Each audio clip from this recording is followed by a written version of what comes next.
नमस्कार सभी को, स्वागत है आपका किस्सों का कारवां के अगले एपिसोड में। हमने बात करी नाटकों पे, हमने बात करी लेखकों पे, और अब हम शुरू कर रहे हैं क्रिएटिव जो भी मूवीज हैं उन पर चर्चा करने की। तो अभी हाल ही में नेटफ्लिक्स पर एक मूवी आई है फ्रैंकेनस्टाइन, और जिसको डायरेक्ट किया है गिलर्मो डेल टोरो ने। अब ये जो मूवी है फ्रैंकेनस्टाइन पे बहुत सारी मूवीज बन चुकी है, बचपन में कार्टून भी हम देख चुके हैं, पर इस मूवी में ऐसा क्या खास है जो कि बाकी मूवीज से इसको अलग बनाती है? क्या डायरेक्शनल पॉइंट ऑफ व्यू से चेंजेस किए गए हैं, या किस तरीके से एक ही कहानी को अलग तरीके से बताया गया है? क्योंकि फ्रैंकेनस्टाइन की जो कहानी है, जो हम सबको पता भी है, फ्रैंकेनस्टाइन की कहानी में एक क्रिएशन हो रही है और वैसे ही दिखाया गया कि कैसे एडम बन रहा है। तो ये वाली कहानी तो हमने बहुत पहले सुनी है, एडम की भी कहानी हमने बहुत पहले सुनी हुई है। तो ऐसा क्या था कि मैरी शेली ने ये लिखी किताब, फिर इस पे इतनी सारी बार बार मूवीज बनी, और फिर फाइनली ये मूवी आज क्यों बनाई जा रही है? तो सबसे खास बात जो इतने समय से जो इस बार हुई है वो यह है कि आपको कहानी जिस तरीके से सुनाई गई है, प्रोलॉग, फिर उसके बाद विक्टर्स टेल, उसके बाद क्रिएचर्स टेल। तो हमेशा मतलब जब भी हमने पहले मूवी देखी, वैसे बेनेडिक्ट कम्बरबैच का एक नाटक भी है, उन्होंने दोनों ही प्ले किया, विक्टर का भी रोल किया है, उन्होंने क्रिएचर का भी किया है, और नेशनल थिएटर लाइव पे आप देख सकते हैं वो नाटक। एनीवेज, तो वो जो इस तरीके से नाटक है या इस तरीके से ये कहानी है, तो इसमें ये जो डिफरेंस आता है वो ये आता है कि क्रिएचर की जो टेल है, क्रिएचर के जरिए जो उसकी कहानी सुनाने का मौका मिला है वो इससे पहले नहीं मिला। कहने का मतलब है कि जब 1931 में ये मूवी आई थी तो क्रिएचर को एक साइलेंट दिखाया गया था, एक थ्रेट की तरह पोर्ट्रे किया था, एक मॉन्स्टर की तरह पोर्ट्रे किया था। मॉन्स्टर इसमें भी कहा जाता है, हमने वीडियो शुरू होते हुए भी कहा, बिल्कुल, लेकिन एक्चुअल में वो मॉन्स्टर नहीं है, वो बस एक क्रिएट हो गया। क्यों हुआ, किसने क्रिएट किया, उसके क्रिएटर का नाम विक्टर फ्रैंकेनस्टाइन। क्या ऐसा था कि क्यों उसको, विक्टर फ्रैंकेनस्टाइन को ऐसा लगा कि मैं एक जीव को पैदा करूं, वो काम करूं जो भगवान का होता है या सुपर अल्टीमेट जो भी होते हैं उनका होता है। तो ये इस क्या बोलते हैं, ये कहानी है कि कैसे अब जब इंसान ने सोचा कि मैं क्रिएटर बन जाऊं, मैं एक डेथ से नया इंसान पैदा करूं, तो ये साइंटिफिकली तो है कि मैं साइंटिफिकली कुछ अचीव कर लूं, पर उससे भी ज्यादा एक जो हमेशा जद्दोजहद लगी रहती है इंसान की कि वो भगवान के कितना करीब जा सकता है।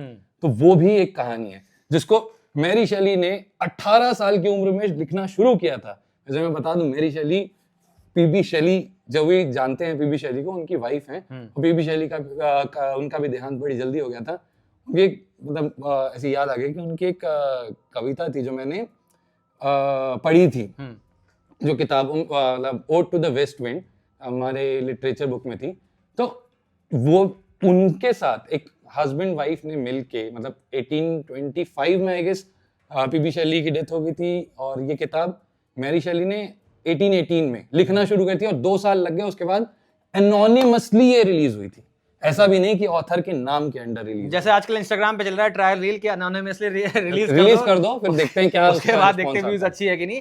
ये बहुत जरूरी बात इन्होंने अभी आपको बताई, जैसे कि फ्रैंकेनस्टाइन द मॉन्स्टर की हम जब भी बात करते हैं, पहले मॉन्स्टर के पास जबान नहीं थी, आवाज नहीं थी, मगर इस बार जो मूवी आई है रिसेंटली नेटफ्लिक्स पे, रिसेंटली मैंने भी देखी, उसमें ये है कि ये बात बताना बहुत जरूरी है कि हर सिक्के के 2 पहलू हैं। हम जब कहानी, वो बोलते हैं इंग्लिश में शेर कहते हैं, मैं तो इंग्लिश में नहीं बोल पाऊंगा, लेकिन हमेशा क्या है ना कि जो कहानियां लिखी जाती है, किस्से लिखे जाते हैं, वो विजेता के नजर से देखे जाते हैं। तो वही है कि हम अब तक देख रहे थे इंसान के नजर से कि वो भैया मॉन्स्टर है। अब मॉन्स्टर जब अपनी कहानी लेके आया, तब देखते हैं कि भैया इंसान असली मॉन्स्टर था या मॉन्स्टर असली मॉन्स्टर था। इसके ऊपर ये गाथा इस वे में रची गई इस बार की बात। मैं कहूंगा फटाक से थोड़ा सा जितना शॉर्ट में हो सके आप बता दो कि क्या विक्टर क्यों करना चाहता था ऐसा, क्या उसको लगा कि ऐसा कुछ क्रिएशन करते हैं, तो क्या कहानी है? मुझे छोटी सी बात है कि मुझे सबसे पहली बात तो ये लगता है कि हर मतलब बच्चे का अपनी माँ से बहुत तगड़ा कनेक्शन होता है, गेस। तो वही बच्चा होता है और उसके जो फादर होते हैं वो हाई एकदम नामी गिरामी डॉक्टर होते हैं, फ्रैंकेनस्टाइन जो सरनेम है, और उसके साथ में बचपन से ही वो अपने बच्चे को, जो विक्टर है, उसको डॉक्टर बनाना चाहते हैं।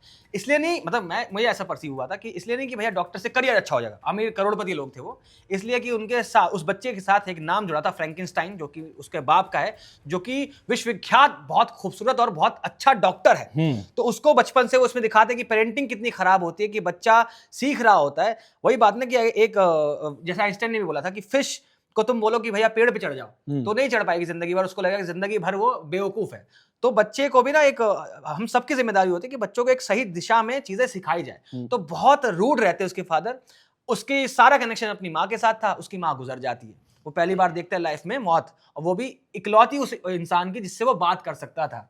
उसके बाद जब कहानी आगे बढ़ती है तो देखते हैं कि फ्रैंकेनस्टाइन जो विक्टर जो था वो एक अच्छा खासा डॉक्टर बन चुका है। अब शायद होता ना कि फादर कॉम्प्लेक्स चालू हो जाता है कि मैं अपने बाप से शायद एक कदम आगे जाके दिखाता हूँ। मेरे बाप जो है, मेरे फादर है, वो जिंदे लोगों का इलाज करते हैं, अच्छा इलाज करते थे, अब मैं मुर्दों में जान फूंक के इस नाम को फ्रैंकेनस्टाइन को शायद अमर कर देता हूं। इसमें वो चालू करता है। वो पहले ये दिखाता है कि इनिशियली अगर मेडिकल साइंस के टर्म्स में बात करें, हमारे मसल्स, हमारा सब कुछ कहें इलेक्ट्रिसिटी पे चलता है, तो जाहिर सी बात है जो हमारे हाथ मूव हो रहे हैं वो सब इलेक्ट्रिकल सिग्नल्स है दिमाग के।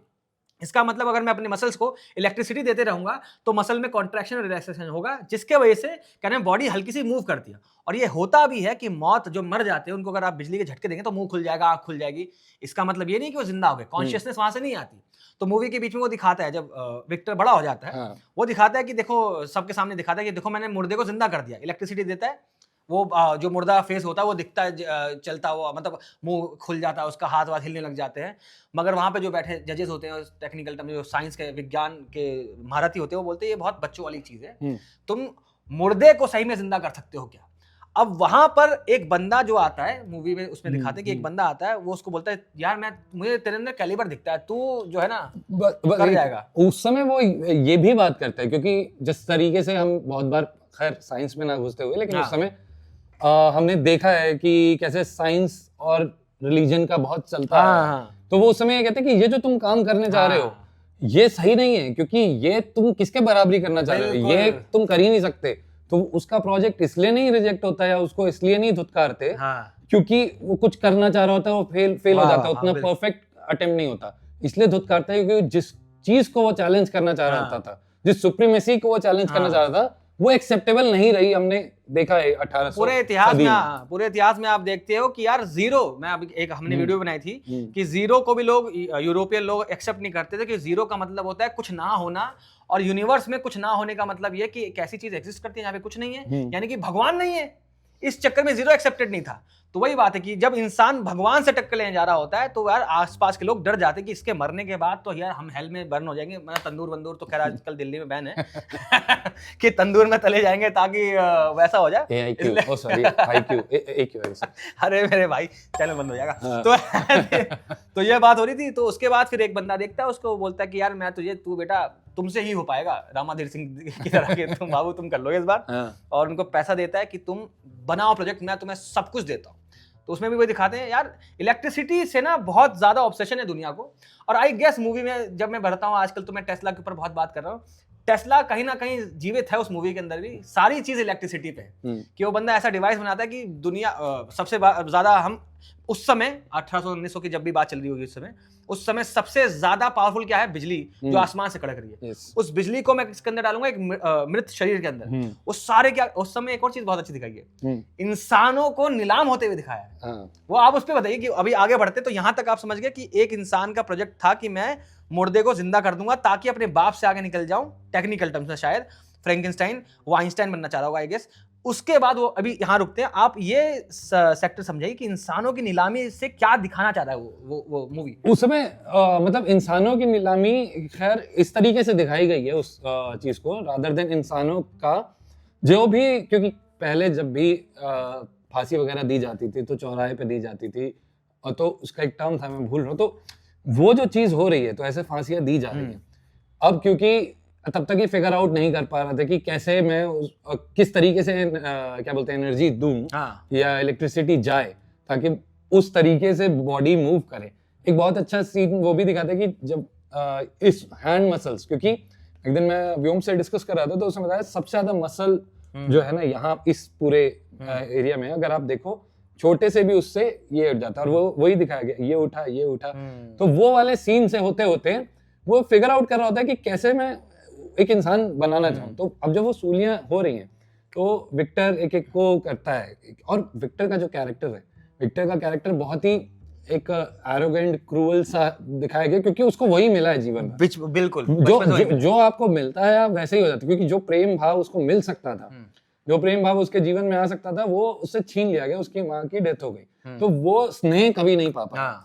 तो उस क्रुएलिटी से ही वो बस एक दिखता है कि हाँ नहीं नहीं ये तो तुम तो मर ही जाओगे, नहीं इसको लेके फायदा नहीं है, हाँ ये हट्टा कट्टा लग रहा है इसको ले लेते हैं। क्योंकि विक्टर क्या करना चाह रहा था कि शरीर लेगा जो मर जाएंगे उनके शरीर को इकट्ठा करके बहुत सारे एफ एन बट लगा के बहुत सारे मृत शरीर से मिला के एक शरीर बनाएगा जिसको जिंदा करेगा। हाँ वो एक को भी नहीं लेना चाहता, ऐसा नहीं कि एक डेथ हुई है उसको ही करके या दो को लेके, उसने जो फ्रैंकेनस्टाइन बनाया मल्टीपल शरीर, तभी आप फ्रैंकेनस्टाइन की कभी फोटो देखो तो यहाँ स्टिच या फिर मूवी में देखो हर जगह स्टिच है, तो हर पार्ट को जोड़ा गया है अलग अलग। उसमें बहुत अच्छी बात उसका भाई उसमें पूछता है कि तुमने जोड़, तो जब वो बन जाता है फ्रैंकेनस्टाइन तो वो पूछता है कि ये तुमने बना लिया हो गया, but do you know in which organ his soul lies?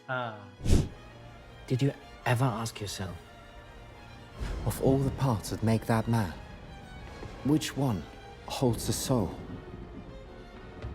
क्योंकि इतने सारे हमारी मसल मेमोरी कहते हैं, ये सारी मेमोरी हमारे बॉडी जो पूरे जीवन में लेती है, तो अगर मैंने सबकी अलग अलग जोड़ दिया तो किसकी वो मेमोरी है एक्चुअली में, वो कौन है? शिप ऑफ थीसिस वाली बात है कि शिप है किसकी या उसकी? बिल्कुल, कि इसके अंदर अगर मान लो मैं 10 शरीर को मिला के एक शरीर बना रहा हूँ तो कैसे, तो कौन सी सोल होगी? क्योंकि पहले तो सोल की बात कर रही थी। हाँ तो ये होता है, और इस तरीके से वो एक दो लोगों को, कुछ लोगों को लेकर आता है, और फिर वो फिगर आउट तब भी नहीं कर पा रहा होता कि एक्चुअल में किस तरीके से इलेक्ट्रिसिटी पास करी जाए जहाँ पूरा वर्किंग हो जाए।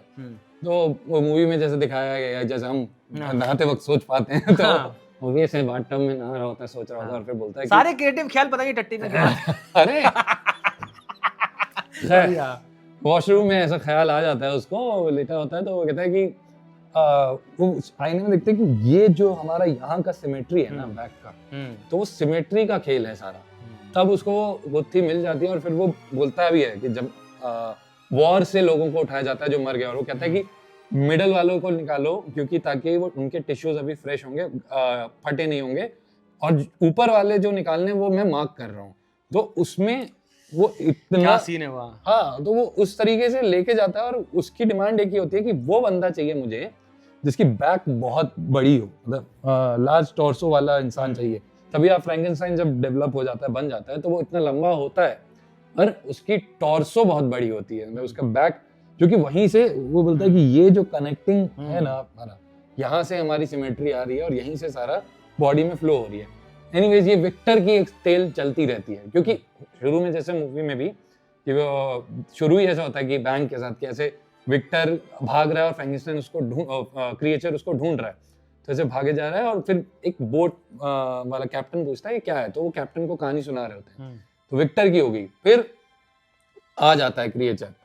अब यहाँ वो जो तब शुरू में भी मैंने बात की थी कि यहाँ वो क्रिएचर बोलता है कि अगर तुमने इसकी कहानी सुन ली तो अब तुम मेरी कहानी सुनो। अब if you have heard my creator story, तो then you need to listen my also। वो बहुत अच्छे इंटरेस्टिंग पॉइंट है जब इनिशियल मूवी की बात की कि जब मूवी में जब शुरुआत होती है और मतलब लोग जो शिप का मालिक होता है, पूरा शिप की टीम मिलके उसको बचा लेती है उस मॉन्स्टर से। टेक्निकली मॉन्स्टर जब शिप पे वापस आता है उसको लेने के लिए, विक्टर को लेने के लिए, तो उसको गोली वोली मारते हैं, बहुत कुछ धूंधा करते हैं, वो उसको गिरा देते हैं नदी, मतलब जमी बर्फ में जमा देते हैं, मतलब अंदर डाल देते हैं।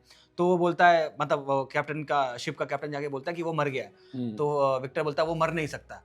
ये बात थी कि अब तुमने एक मरे हुए को जिंदा किया है जो कभी मर नहीं सकता।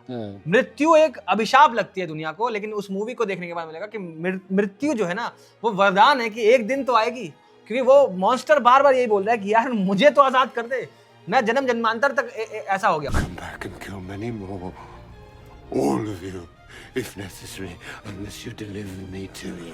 It's gone. Sank in the freezing waters. It's dead. No, it is not!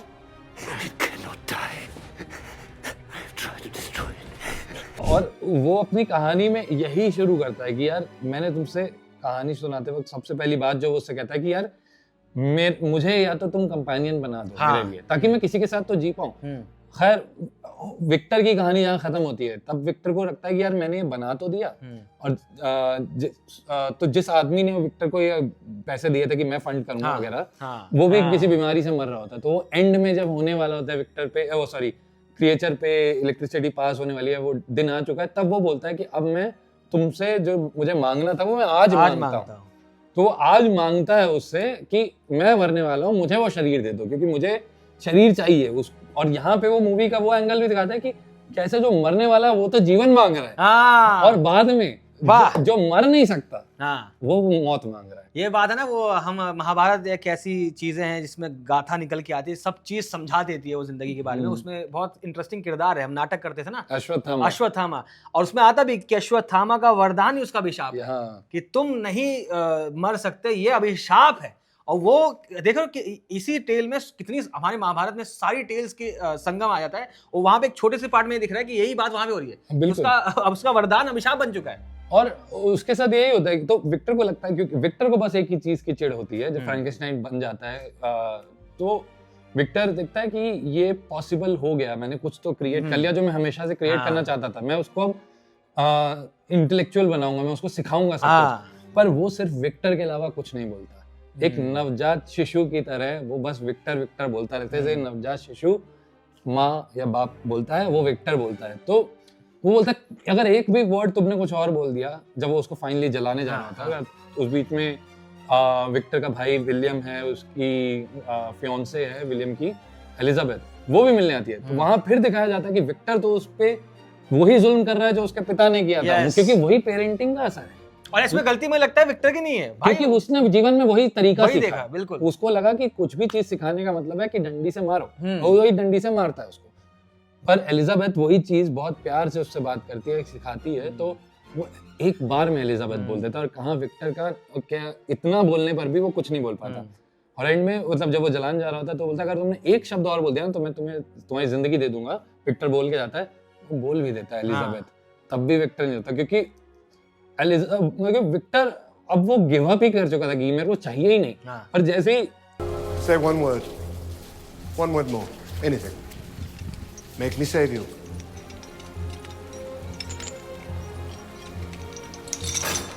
Victor.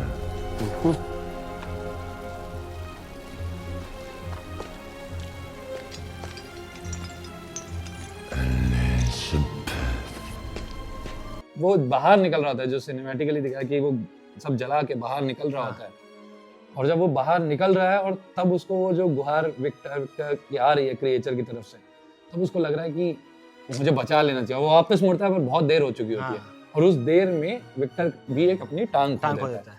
Anyway सब आगे बढ़ते हैं। अब यहाँ से फ्रैंकेनस्टाइन की क्रिएचर की जो स्टोरी है वो कैसे आगे चलती है कि उसको कोई भी एक्सेप्ट नहीं कर रहा होता, मतलब जहाँ जाते, क्योंकि वो इतना भयावह दिख रहा है कि सबको लग रहा है क्या है, इसको हंटर्स जो होते हैं गोली मार देते हैं, फिर बचा के वो किसी तरीके से। और उस समय उसको भी रियलाइजेशन होती है जब पहली गोली लगती है उसे कि उसके घाव भरने लगे हैं, मतलब वो भर जाते हैं हर बार। तो उसको समझ आता है कि ये नहीं होगा, मतलब मेरे को कुछ भी लगेगा मैं ठीक हो जाऊंगा। फिर छुपते छुपाते एक कुटिया में जाके रहता है, छुपता है, और वहां पर एक फैमिली होती है जिसमें एक ओल्ड मैन होता है जो अंधा है। और कैसे वही चीज मेरे ख्याल से नॉवल में जिस तरीके से लिखी है, वो जो कहानी है कि जो हम सब देख पाते हैं ना, हमने तो देख के ऐसे बंटवारा कर दिया है, हमने तो देख के कह दिया है कि हाँ कोई कैसा दिखता है, कुछ क्या है क्या नहीं है, ये आंखें सब बता देती है। लेकिन वो नहीं देख पाके भी वो क्रिएचर को पूरी जीवन दे देता है, क्योंकि क्रिएचर बार बार सुनता रहता है, वो देखता है कि कैसे वो बूढ़ा आदमी स्नेह से अपनी ग्रैंड डॉटर से भी बात कराता है, सब परिवार चला जाता है जो ब्लाइंड मैन का, और सिर्फ वो रह जाता है। और ये क्रिएचर जाके बोलता है कि अब मिलने का आ गया है वक्त, मैं उनसे मिलूंगा, जो 2-4 शब्द मैंने सीखे हैं वो सीखूंगा।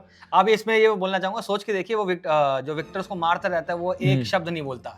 वो अपने प्यार की भाषा से, जो अंधा था, जो मन की आंखों से देख रहा था, उसके साथ रह के वो लिटरेचर जान गया, पढ़ने लगा, बोलने लगा, सारी किताबें पढ़ ली। उसने बोला कि मैंने जो पहली किताब पढ़ी भी वो मैंने इस जिंदगी की, क्योंकि अब वहाँ की कहानी है ना, मतलब बाहर की कहानी है, तो उनकी रिलीजन की जो पहली कहानी इस दुनिया की हो सकती थी, एडम और ईव की कहानी पढ़ी। फिर उसने और किताबें पढ़ी और सब पता चला कि क्यों ये दुनिया बनी, किस तरीके से ये दुनिया बनी, किस तरीके से जंग होती है, किस तरीके से लोग किस किस चीजों के लिए लड़ते हैं, क्यों इस दुनिया में वायलेंस है। वो एक बहुत बहुत शानदार डायलॉग बोलता है कि जब वुल्फ का अटैक होता है तो बोलता है कि अब उस दिन मुझे समझ आया कि वुल्फ जब भेड़िया अटैक कर रहा है भेड़ पर, और इंसान गोली मार रहा है भेड़िए पर ताकि भेड़ बच जाए, तो बोलता है कि कोई किसी से नफरत नहीं कर रहा। ये सर्वाइवल इंस्टिंक्ट है, ये सर्वाइव करने का तरीका है, क्योंकि उसको अपना खाना चाहिए और इसको अपना भेड़ बचानी। तो ऐसे चलते चलते फिर ब्लाइंड मैन से सब बातचीत होने के बाद उसको ये पता चलता है कि मुझे अब तक ये नहीं पता कि मैं कौन हूँ, मतलब मैं सब जान गया लेकिन मैं अपने बारे में नहीं जानता। तो उसको बोलता है कि तुम वहां जाओ जहाँ से शुरुआत हुई थी। वो जहाँ सब जल जाता है वहां जाता है और उसको पेपर्स मिलते हैं। पेपर्स मिल के जब वो वापस आता है तो अंधे को बोलता है कि यार ये मैं कुछ भी नहीं हूँ, मैं कोई हूँ ही नहीं, मतलब मुझे एग्जिस्ट ही नहीं करना चाहिए। एग्जिस्ट ही नहीं करना चाहिए था, मैं था ही नहीं, क्योंकि मैं मर चुका था, अलग अलग पार्ट्स जोड़ के बनाया गया। मैं क्यों हूँ, मेरा कोई उद्देश्य ही नहीं है जीवन में, ऐसा हो गया है। और तब तक फैमिली लौट के आ जाती है, सबको लगता है कि ये अटैक कर रहा है, क्योंकि वुल्फ का अटैक हो चुका होता है। तो अटैक कर रहा होता है तो वो बोलता है कि मैंने नहीं किया, बट ठीक है, गोली वोली लगती है। और फिर से जिस आदमी ने कहा शुरू में एक छोटा सा वायलेंस सीखा था, फिर उसको स्नेह मिला और जिससे उसने फिर से प्रेम किया उस बूढ़े आदमी से, वो भी चला जाता है, तो उसको फिर से वायलेंस ही दिखता है। वो बोलता है अब मैं यही करूंगा, मतलब यही है, अब मैं उसको ढूंढूंगा जिसने मुझे बनाया, उससे पूछूंगा कि मुझे क्यों बनाया ऐसा। क्योंकि सब गोली लगने के बाद भी अगर मैं जिंदा खड़ा हूं तो तुम्हारी क्या नीड थी जो तुमने मुझे बनाया, और अगर तुमने मुझे बनाया तो मेरे जैसा एक और बनाओ जिसके साथ में जीवन। वो मंटो साहब की लाइन है ना कि बहुत अच्छी मूवी में वही आता है कि जब तक गुलाम थे तब आजादी का ख्वाब देखते थे, अब आजाद हो गए, अब किस चीज का ख्वाब देखेंगे। वो विक्टर के साथ हो गया कि भैया बनाना था बन गया, अब क्या करूं, ये खत्म हो जाता है वहां पे उसका मतलब। और विक्टर अब उस एरोगेंस में कुछ ना पाके जीवन में इस कदर इस जगह पहुंच चुका है जब क्रिएचर उससे मिलता है और वो बोलता है कि वो सुनना ही नहीं चाहता कि मैं क्यों बनाऊं तेरे लिए कुछ, क्यों बनाऊं, ताकि तुम लोग हो और प्रोक्रिएशन हो और शैतान हो और चीजें हो। नहीं, फिर एलिजाबेथ की भी शादी हो रही होती है और एलिजाबेथ आती है और गोली मार देता है। वो मारना चाह रहा होता है क्रिएचर को, लग जाती है एलिजाबेथ को। असली में शैतान तो यार विक्टर ही था। नहीं, असल में वही था, क्योंकि वो देखो ये पूरी अब मैं ये बोल रहा था, डायरेक्टर जो हैं गिलर्मो डेल टोरो, उनकी जो भी कहानियां हैं, शेप ऑफ वाटर है या क्रिम्सन पीक है, अब देखोगे तो उन्होंने ये दिखाया कि शैतान जो हम देखते हैं ना, मॉन्स्टर नहीं है, वो मॉन्स्टर के अंदर भी जो ह्यूमन है उसकी बात करें, और असली शैतान तो बाहर है, जो बाकी सब हैं जिनमें इंसान के चौंका कर लिया। तो वैसा ही है इस कहानी में भी, और करते करते वो बोलते हैं कि तुम कहीं तक भी जाओगे मैं तुम्हें ढूंढूंगा। अब यही है तुम्हारे लिए भी कि तुम भी नहीं मरोगे। फ्रैंक विक्टर को बोलता है क्रिएचर कि अब तुम भी नहीं मरोगे, मैं तुम्हें ढूंढूंगा और मैं तुम्हें तड़पाऊंगा। You gave me life unwanted. I give that back to you. You thought me a monster. Now I return the favor. तभी वो तड़पते तड़पते पहुंचते उस शिप तक पहुंचता है और पूरी कहानी इसकी भी होती है। और फिर वो बोलता है जो शायद शुरू में उसको बोल देना चाहिए था, तब वो विक्टर उसको बोलता है कि मुझे माफ कर दो, मैं बहुत गलत था, मैं समझ नहीं पाया तुम्हें। वो जब स्नेह उसको जिससे मिलना चाहिए था, वो जिससे चाहता था हमेशा से, जब उससे मिलता है तो कहता है मैंने माफ कर दिया, आराम से सुकून से तुम मर सकते हो अब, और उस सुकून से मर सकते हो। और तब वो बोलता है good bye father. I'm sorry. God, my life for what it was. You will go now, Creator. Fade away. Victor. I forgive you.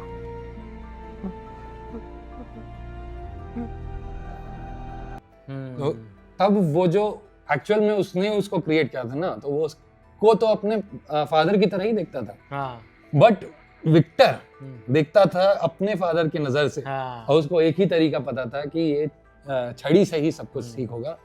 तो ऐसी ये पूरी कहानी, और मतलब कमाल है। ये पूरी कहानी इसी बारे में बात करती है कि अगर आप किसी से प्रेम से बात कर लो तो कितने मसले हल हो सकते हैं, कि आप प्रेम से बात कर लो तो बात पहुंचाई भी जा सकती है, समझ आ सकती है, और किसी को भी वायलेंस नहीं चाहिए, सबको वही चाहिए।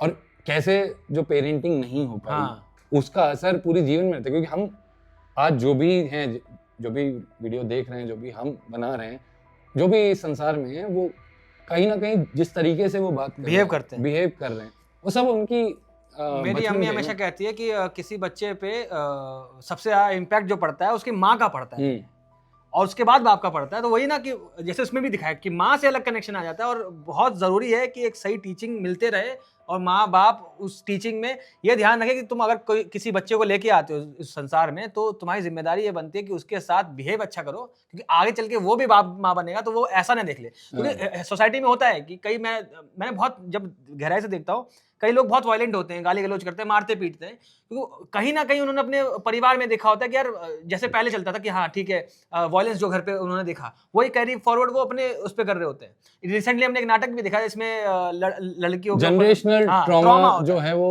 अब पहुंचता रहता है और किसी को तो वो जनरेशनल ट्रॉमा तोड़ना। ब्रेक ही करना पड़ेगा ना। चाहे आप हैं चाहे आपके कोई फादर भी हैं। हाँ। मतलब आप जिस दिन वो जनरेशनल ट्रॉमा, जिस दिन वो जो जनरेशन टू जनरेशन चीजें चलती आ रही हैं उसको आप ब्रेक नहीं करेंगे ना, हाँ, तो फिर वो वैसे ही चलता रहेगा। Be the change you want to see ना। गांधी जी, यस। तो ये पूरी है और कुछ मतलब इस मूवी मेरे हिसाब से साइंटिफिक टर्म्स में अगर बात कर ले, साइंटिफिक टर्म्स में गलत है, कभी कोई जिंदगी आ नहीं सकती, क्योंकि कॉन्शियस तो उसमें दिखाते हैं कि इलेक्ट्रिसिटी देके वो फिर सेब पकड़ लेता है, वो हो नहीं सकता, क्योंकि सेब पकड़ने के लिए कॉन्शियसनेस आनी चाहिए। कॉन्शियसनेस आज तक खैर इंसान समझ नहीं पाया और इलेक्ट्रिसिटी तो फॉर श्योर कॉन्शियस नहीं है। तो वो बात है, साइंटिफिक टर्म्स में तो गलत है, लेकिन साइकोलॉजिकल टर्म्स में कैसे दिखाते हैं कि विक्टर को जो उसके फादर ने किया, उसने फ्रैंकेनस्टाइन उसके साथ मॉन्स्टर के साथ किया। इवेंचुअली शायद विक्टर भी प्यार मांग रहा था अपने पापा से, जो आखिर में वो मॉन्स्टर को दिखा देता है कि मुझे माफ कर दे, और इवेंचुअली वो उसको माफ करके आगे बढ़ जाता है। मेरे हिसाब से विक्टर ही था, बस मॉन्स्टर के रूप में। विक्टर के दो चेहरे जो दिखते हैं वो मॉन्स्टर वहां पे आ गया था। और काफी सालों से ये इसी नाम से क्रिएचर, अभी जैसे मैंने क्रिएचर जो नाम है इस मूवी में सुना, मैंने क्रिएचर नाम जो एंटी लाइफ का जो मैंने नाटक बताया था उसमें सुना। यूजुअली मतलब ऐसा नहीं है कि वो क्रिएचर बोला नहीं गया है कभी, पर बहुत ज्यादा जो बचपन का मुझे याद है वो फेमस होता है फ्रैंकेनस्टाइन मॉन्स्टर होता है, फ्रैंकेनस्टाइन्स मॉन्स्टर, फ्रैंकेनस्टाइन मॉन्स्टर। और वही उसी इस तरीके से हमने शुरू भी किया। और मैं मतलब मुझे यही लगता है कि ये पूरी कहानी ना किसी एक मॉन्स्टर की नहीं थी, या फिर कैसे वो मॉन्स्टर बन गया वो वाली भी नहीं थी। वो पूरी कहानी एक क्या बोलते हैं, अबैंडन छोड़ने की थी। कि अगर आपको अकेला छोड़ दिया जाए तो आप किस तरीके से, क्या आप जीवन बिता भी सकते हैं, या किस तरीके से आपको क्या क्या चीजें आप पे नाजिल होंगी, वो आप उसी तरीके से तो रिएक्ट करेंगे ना। अगर विक्टर उसको अकेला नहीं छोड़ता, वो अपने क्षमता के हिसाब से, क्योंकि 2-4 दिन में 10 दिन में आप चाह रहे हैं कि वो सब कुछ पा जाए, आपने वैसे ही एक बहुत बढ़िया चीज बना दी थी, लेकिन जिम्मेदार नहीं है लोग जिंदगी में, अपनी चीजों की जिम्मेदारी नहीं उठा रहे। तो जो इन्होंने बात कही ना कि ये साइंस के उसमें पॉसिबल नहीं है, एग्जैक्ट ये नहीं होगी, लेकिन पूरी कहानी साइंस से ज्यादा एक फील की बिल्कुल। वो जो फील जो है ना, वो अगर आप उस चीज की जिम्मेदारी नहीं ले पाए, फिर आप चाहे किसी भी चीज की जिम्मेदारी ले ले, कुछ मैटर नहीं करता। तो पूरी कहानी सिर्फ इसी की है कि अगर किसी को अबैंडन कर दिया जाए और उससे फिर बोला जाए कि तुम ऐसे क्यों हो गए, तो जरा उससे पूछना कि क्यों तुम्हें छोड़ा गया। किसी ने उसने अपनाना नहीं चाहा। अगर किसी भी मोमेंट में, जो कि एक छोटा सा एक और सीन याद आता कि जब वो बाहर निकल रहा होता है तो वो एक डियर को या फिर किसी जानवर को वो कुछ बेर खिला रहा था, खुद खा रहा होता है, खिला रहा होता है, उसका पहला एक्सपीरियंस है बाहर खुद से कुछ खाने का, खिला रहा होता है, उसको भी गोली मार दी जाती है। तो जो फिर ब्लाइंड मैन मर गया, तो जिससे वो प्रेम करता था वो चला ही गया ना। अब वो यही तो चाह रहा था कि कोई ऐसा रहे जो हमेशा रहे। बिल्कुल। तो अकेला ना छोड़ने की पूरी कहानी। तो बहुत खूबसूरत कहानी, और ऐसी कहानियां आती रहेंगी किस्सों के कारवां पे। बहुत सारी क्या नाम है क्रिएटिव मूवीज है दुनिया में। साइंटिफिक मूवीज पे तो खैर मेरे चैनल पे बात कर लेते हैं, हम लोग मिलके बात कर लेते हैं। ऐसी किस्सों के कारवां इसके चैनल पे हम लोग सिनेमैटिक मूवीज पे बात करेंगे, क्योंकि वैसी भी वो चलती नहीं है मूवीज ज़्यादा। तो हमारा ये काम है कि यार थिएटर एक्टर है, नाटक वाले हैं, साइंस वाले हैं, साहित्य वाले हैं, और हमारे डॉक्टर साहब अंकित साहब तो आते रहते हैं। तो इन चीज़ों को जितना बढ़ावा दे सकते हैं हम अपने कोशिश कर रहे हैं, हम अपनी जिम्मेदारी पूरी कर रहे हैं। आप अपनी पूरी करिएगा, इसको वीडियो को शेयर करिएगा, अच्छा लगा तो अपनी मूवीज बताइएगा और कौन किस मूवीज पे हम आपके लिए बात करें। आई गेस खत्म करते हैं। बस जाते जाते ये कहना चाहता हूँ, बहुत बार मेरे पास कमेंट आया कि यार अपना वो दिखा दो, क्या नाम है ये बुक शेल्फ वाला जो बुक, ऐसा अगर वीडियो में दिख रहा हो तो ये बुक्स ऐसा थोड़ा सा दिख जाएगा आपको। कलेक्शन जो भी देखना है देख लो। अरे मेरे कमरे को सजाने की तमन्ना है तुम्हें, मेरे कमरे में किताबों के सिवा कुछ भी नहीं। धन्यवाद।